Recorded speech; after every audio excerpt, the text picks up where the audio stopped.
Ang nakaraan. Tumungo na ang grupo ni Lamang Bestre, bagitong paring si Protasio, kasama ang paslit na si Sator, upang galugarin ang landas na siyang maghahatid sa kabilang mundo ng Kastilyo Encanto.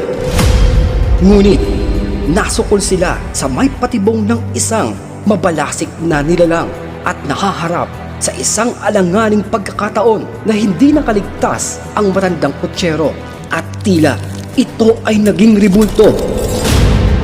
Nasa huli, isang brutal na desisyon ang kailangan nilang piliin kung sino nga ba ang siyang tatawid at sino ang mag-aalay ng sariling buhay.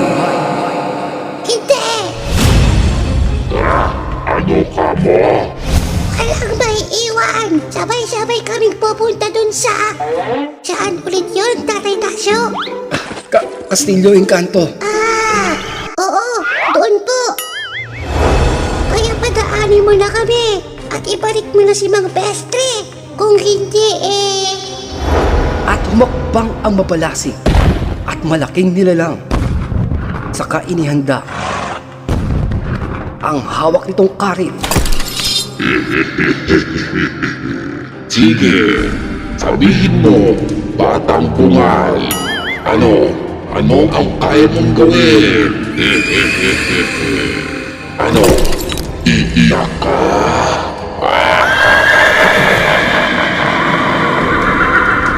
Nang biglang, ngayon na! Ya! Yumuko ang mga ito at isang malakas na sipa sa may muka ang tinamo ng malaking tikbalang mula sa matandang kutsero. etong sa'yo! Tumalsik ang malaking tikbalang, saka sumalpok ito sa mga naglalakihang tipak ng mga kristal. Padre Tasyo, madali, tumawid na kayo at ako na ang bahala sa mukhang talakitok na to.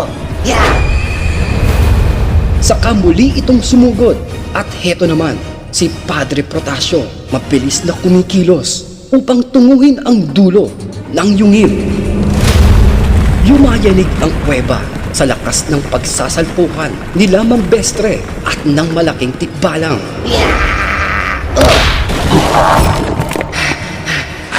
Anong sabi ko sa'yo? Di ba chichinilasin ko yung mukha mo? Ayan, nakasuot pa sa paa ko para mas matindi. Sapagkat nakawala ito sa pamamagitan ng kanyang malalim na kaalaman kung papaano at ano ang dapat usaling orasyon upang manumbalik sa dating anyo at baliktarin ang epekto ng pagkakamali sa kristal na nahawakan nito upang ito ay maging bato. Saka muling dumukso ang kutsero upang muling patamaan ang nilalang. Subalit, mabilis na iwinasiwas ng mabalasik na tikbalang ang kanyang malaki at matulis na karit. Kung kaya, baliksing bumuwelta ng pag-ilag sa ere ang kutsero. Dahilan upang mahagip ang pundilyo ng kanyang salawal. Natapyas ito, nawasak sa talas ng hawak na karit ng mabalasik na nilalang. Wisit ka! Bagong bili ko lang to eh. Ano yan? Nasunog? Ang itim ha? Abat, loko to ah. Bahagyang nagbabago na ang anyo ng kutsero dahil sa labis na galit nito habang pinaglalaruan lamang ng tikbalang ang bawat pag-atake nito. Sige. Sige pa. Ingatan mo ang salawal mo. Baka tuluyang masira at malaglag. Wisit ka! Magbabayad ka!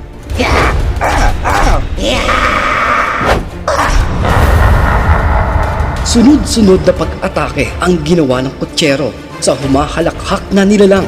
Patuloy lamang ito sa pagsalag habang pinagtatawanan ang kalaban. Samantala, Panahon na nila Padre Protasio ang liwanag na siyang patungo sa may bukana ng Lagusan, patungo ng engkantadong kastilyo. Ngunit kumislap ang mga mata ng Tikbalang, saka isang malakas na suntok ang pinakawalan nito sa may matandang kutsero. Sumalpok ito sa haligi ng malaking kuweba. Natabunan ng malalaking tipak ng mga bato.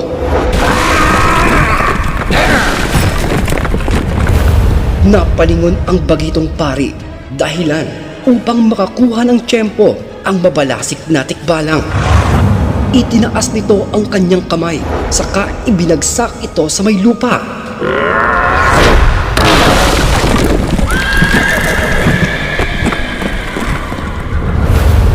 Lumikha ito ng pagyanig, saka umusbong ang mga malalaking tipak ng mga kristal patungo sa may bungad ng Lagusan.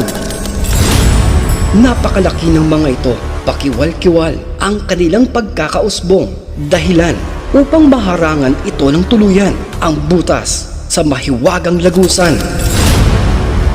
Natigilan sila Padre Protasio, nagkakatinginan, nakahati ang kanilang isip sa pagsaklolo sa kaibigang kutsero at ang kanilang kinakaharap na pagkakaharang sa harapan ng mga ito.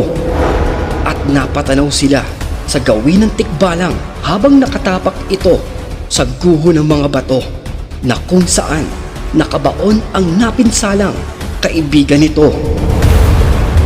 Nakitang-kita nila habang sumesenyas ng mga daliri ang Tikbalang na ika nito na hindi sila mananalo habang nakangisi.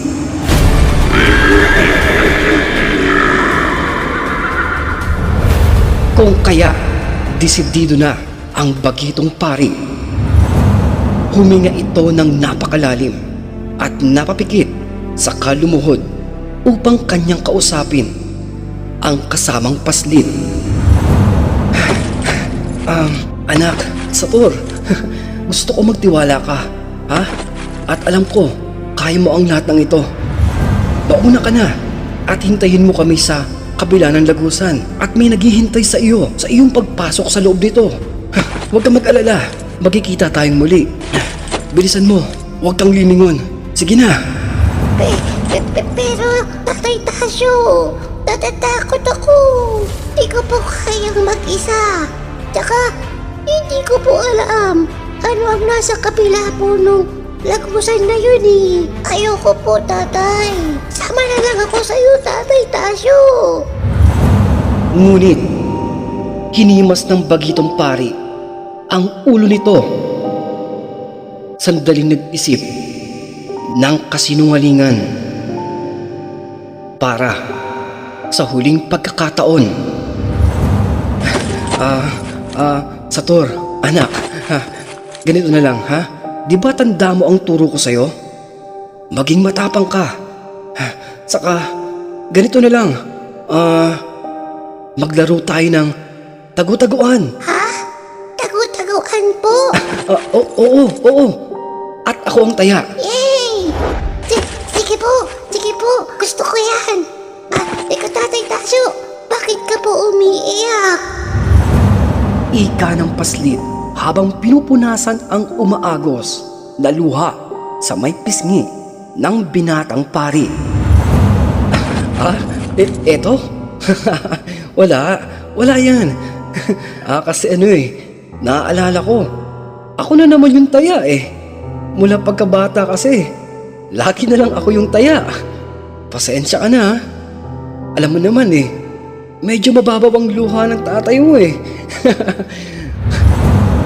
Saka huminga ng malalim ang bagitong pari. Saka tumindig. Bibigyan kita ng pagkakataon na magtago doon sa may loob ng Lagusan. Pwede ba yun? Bilisan mo magtago doon ha.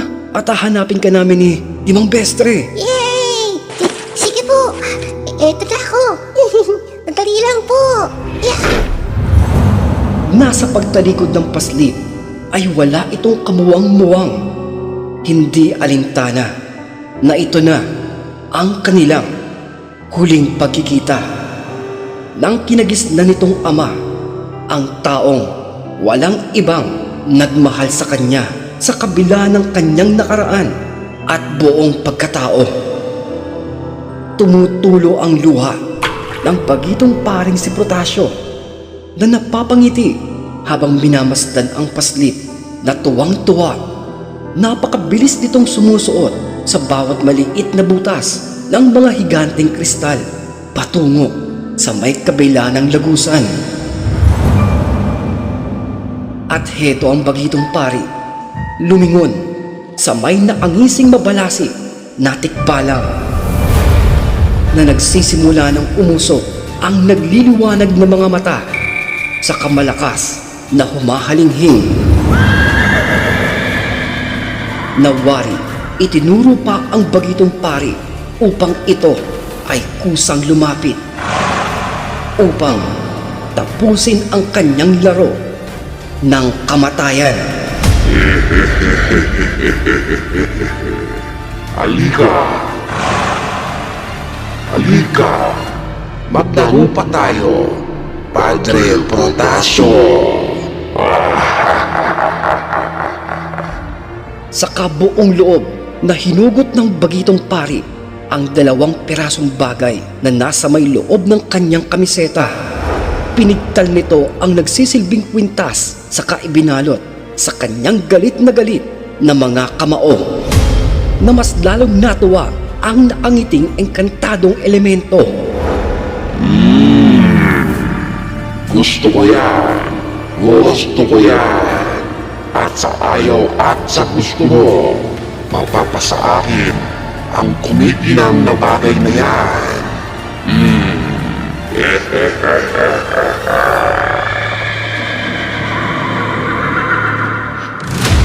At isang malakas na liwanag ang nilikha ng bagitong pari mula sa pag-uumpog ng kanyang mga kamao.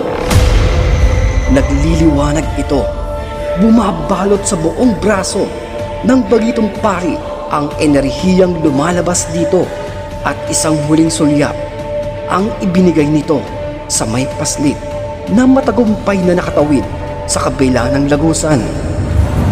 Subalit, kitang-kita ito ng batang si Sator na huli na ng kanya itong maunawaan na hindi ito susunod sa kanya. Walang Tatay Protasio susundo sa kanya. Wala. At umagos ang luhang humahalik sa matamis na ngiti ng bagitong pari, ang huli nitong nasilayan. Hindi. Teka. Sandali. Teka po. Kung kaya, mabilis na bumalik ang batang si Sator. Lumuluha. Tatay Tasyo, huwag mo po akong iwan. Huwag po. Pakiusap. Huwag. Tatay. Dali lang po. Itay. At unti-unti nang ang mahiwagang lagusan na tuluyan na ito nagsara.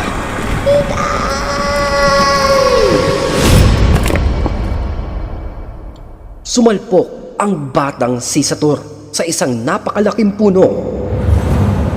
Wala na ang butas. Wala na ang daan patungo sa kabilang bahagi ng lagusan. At tila nanlalamig ito. Sumiksik sa malaking ugat ng mga puno. Lumuluha. Humihikbi. Natatakot.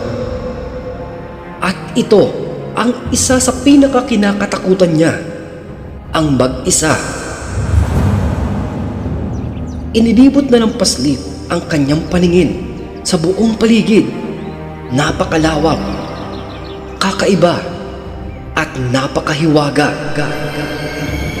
Nawala na itong nagawa pa kundi ang magmukmok sa may sulok. Ngunit sa likod ng kanyang isipan, may isang kislap ng liwanag, isang boses na nagpalakas ng kanyang loob. Di ba sabi ko sa'yo, dapat ay maging matapang ka. Napangiti ang paslit. Huminga ito ng napakalalim. At humawak sa mga malaking ugat ng puno. Dahan-dahan, tumatayo ito, nakayuko. Maingat na lumalabas sa kanyang sulok. Nang biglang halos mapatalon sa takot ang kawawang paslit. Saka muli itong sumiksik sa kanyang pinagmulang sulok, na mas nagtago pa itong mabuti, na wala nang nagawa pa kundi ang lumuha. Takot na takot at nagwika.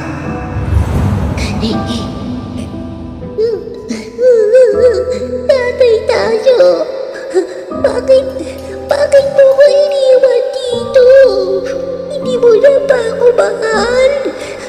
Kaya mo na po ba sa akin? Hindi naman po ako malikot, di ba? Hindi naman po ako malakas kumain tulad ni Mang Bestre na inuubos po pati yung pagkain ni Mingming. Tatay Tasyo, natatakot po ako dito. Sabi niyo, may kakausapin tayo dito. Kaya mo na ba sa akin? Bakit mo ko itinaboy? Hindi mo na po ba ako mahal? Tatay Tasyo, tulungan mo po ako. Natatakot ako dito. Ngunit, sa gitna ng kanyang paghihinagpis, hindi nito alintana ang kanyang malakas at umaalingaw-ngaw na pagtangis, na ang lahat ng nasa kanyang kapaligiran ay nakikinig, nakakaramdam. Dahil dito, isang pambihira, malaking nilalang ang umaangil. Bumalikwas ito, hinahagilap, hinahanap ang kanyang halimuyak. Na walang kamalay-malay ang batang si Sator sa papalapit na nilalang, habang malaya itong nasa isang sulok at nag-iisa. Samantala, kasulukuyan ng kinukubabawan ng bagitong pari ang nagagaping mabalasik na tikbalang. Nakaluhod na ito at namimilipit sa labis na sakit, sapagkat isa sa kahinaan ng tikbalang ay ang pagkakataon na mahuli ito sa kanilang tenga, na ang katumbas ay ang labis na panghihina na mauuwi sa pagkakagapi nito at sumailalim sa anumang kagustuhan ng may hawak sa tenga nito. Aray, masakit! Bitiwan mo tenga ko! Aray! At heto ang bagitong pari, labis itong nahihirapan sa nanlalaban na tikbalang, habang hinahagilap nito ang ginintuang hibla ng kanyang buhok sa may bato. Huwag ka malikot! Huwag mo akong pahirapan! Tikbalang ka! Aray! Aray ko! Aray! Pare-parehas kayo! Iisa lang ang kulay ng budhi nyo! Aray ko! Huwag ka malikot! Aray! Kung kaya hanggang tumanda ka, hindi mo makikita yung buhok ko! Aray! Wala kang makikita dyan sa hinahanap mo! Aray! Sapagkat sinadya ng tikbalang na pahiran ng halabang gamot na siyang magkukulay sa bawat hibla ng buhok nito. Kung kaya heto, nahihirapan ang bagitong pari na hanapin alin ang tunay na gininto ang hibla ng buhok nito. Ganun ha? Sige, maglalaro tayo. Huwag kang malikot. Aray ko! Maglalaro tayo. Sa bawat pipitasin kong hibla ng buhok mo ay katumbas ng isang prutas. Huwag ka sabing malikot. Paano hindi ako maglilikot? Alam ko yung nasa isip mo! Aray ko! Huwag ka sabing malikot. Aray ko! Masakit! Huwag kang makulit. Gusto mo to, di ba? Tingnan natin ngayon ang tigas mong tikbalang ka. Eto na, unang prutas. Aray ko! Melon. Wisit ka! Huwag sabay patilya ko! Ito pa. Mansanas. Sandali! Huwag ka sabing malikot. Aray! Masakit! Aray ko! Teka, huwag kang malikot. Ito pa isa. Buko. Aray ko! Ang kirot! Ang kirot! Tama na! Aray ko! Hindi. Gusto mo yan, di ba? Ito pa. Kaong. Aray ko! Natadiko ko. Uy! Teka! Parang alam ko na yung sinasabi mo! Teka! Makulit ka, ha? Ito pa. Pinya. Ito na. Teka! At nahuhulaan na ng tikbalang ang nasa isipan ng binatang pari. Uy! Teka! Tama na! Alam ko na yan! Saka isang malakas na sigaw ang binitawan ni Padre Protasio. Ito na! Fruit salad! Saka walang habas na pinagbubunot ng bagitong pari ang bawat mahawakan nitong hibla sa batok ng tikbalang. Wisit kang tagalupa ka! Nakakuha ito ng pagkakataon at nahablot ang pari sa kanyang braso sa kabuong lakas na ibinalibag ito.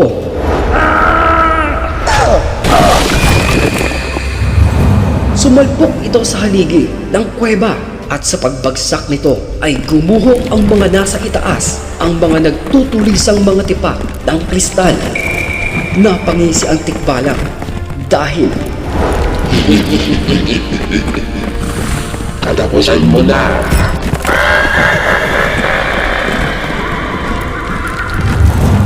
isa-isang nahuhulog ang mga matutulis na tipak ng makintab na kristal at binagsakan ang bagitong pari.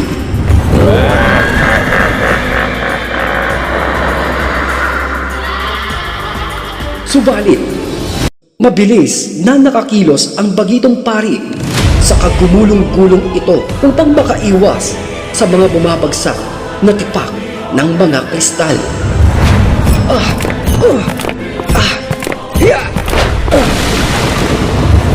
Nakaligtas ito sa mga nagbabagsakang matutulis na tipak ng kristal at nakangising humarap sa may tikbalang upang muling umatake. Subalit,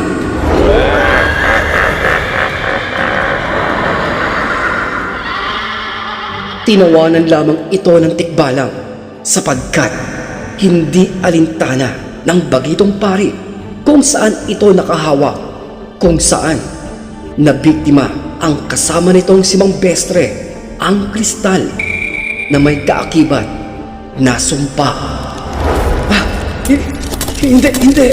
Hindi! Teka! Hindi! Ngunit, biglang nagbago na ang itsura ng tikbalang. Nawala ang kaninang mabalasik na itsura nito. Naglaho ang ngiti nang makitang tila tinutupok na ng paggapang ng paninigas ng katawan ang binata at tila nagiging kristal. Hindi ito maaari. Hindi. Subalit, kinalikuran na lamang ito ng tikbalang dahil tapos na ang kanyang paglalaro. Sa dahan-dahan na itong lumalayo upang bumalik na sa kanyang trono. Subalit, natigilan ito dahil sa may tinuran, dahil sa may huling tinuran ng bagitong pari. Minos, tama ko hindi ba? Sandali, Minos, pakiusap, parang awa mo na. Nagsusumamo, nagmamakaawa ang bagitong pari sa may mabalasik na tikbalang at ipinaalala nito ang lahat ng kanilang pakay sa pagparito. Kinukumbinsi ang tikbalang Nasa huli, inihabilin nito ang lahat sa kanya. Pakiusap, nagmamakaawa ko sa iyo. Hindi lamang para sa akin, kundi para sa buong sanlibutan na sa aking pagpanaw sa iyong na ito. Minos, inihahabilin ko sa iyo ang lahat ng aking tungkulin. Responsibilidad, isang pangako sa may likha ng lahat. Ikaw na ang bahala sa aking pinakamamahal, Nasi.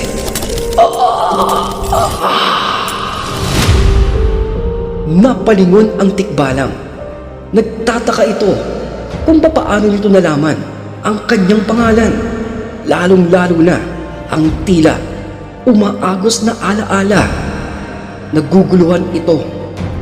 Isang mapait na alaala at ang isang boses ng babae ang kanyang tila naririnig. Mangako ka, Minos. Mangako ka. Minos, mangako ka. Hindi lamang para sa akin, kundi para na din sa lahat. Mangako ka. Mangako ka. Boses. Boses ng isang alaala na walang pangalan. Wala itong matandaan kung saan, kailan, at papaano ito naganap. Wala itong maalala na biglang napaluhod ito habang hawak ang kanyang sumasakit na ulo. Humahalinghing.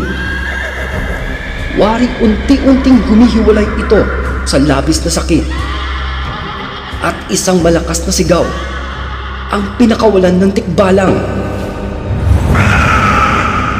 Paano mong nalaman ang pangalan ko? Ayos ka rin, no? At bakit sa akin mo din pinapasa ang responsibilidad mo? Ikaw may gusto dyan, di ba? Tsaka... Nasa kalamang nalaman ng tikbalang na wala na pala itong kausap at ang bagitong pari ay tuluyan ng naging bato. Ni, dadala ko ng dalda dito. Wala na pala akong kausap. Ay, ito na nga bang sinasabi ko eh. Nakakulong ka na nga dito. Tapos babagsakan ka pa ng responsibilidad. Nanahibig ako dito eh. Tapos bigla kayong papasok. Tapos ngayon, bigla na lang akong bagong alalahanin. Ay, Diyos ko naman oh. At tumaas ang kilay ng tikbalang sa kanang papangisi. Pwede, sige. Minsan-minsan masarap din yung lumalabag ka eh. Ano kaya ang pakiramdam ng may alagang bubuwit? O siya, hoy, kayong dalawa dyan ha. Huwag kayong malikot, babalikan ko kayo. Diyan lang kayo ha.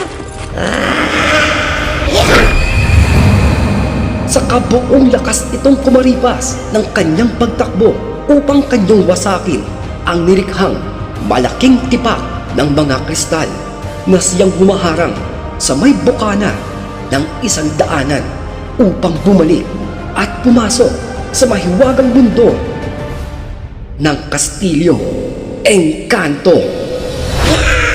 Ito na ako!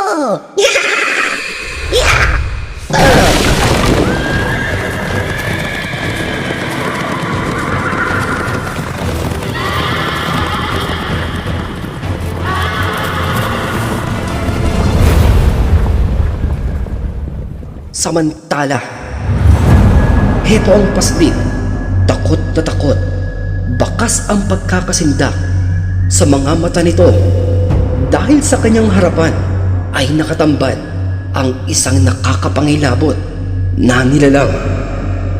Napakalaki nito at kakaiba ang kanyang anyo at isang malakas na pag-angil ang lalong nagbigay ng kilabot sa nahihintakutang paslit. Nandyan ka lang pala. Sa kadilaluhong ang walang kalaban-laban at takot na takot na si Sator. Wag po!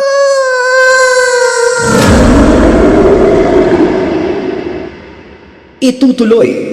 Ano kaya ang mangyayari sa paslit, Nasi, Satur? Ito na kaya ang katapusan ng lahat sa kanya? O ito ang simula ng bago niyang katauhan? Abangan!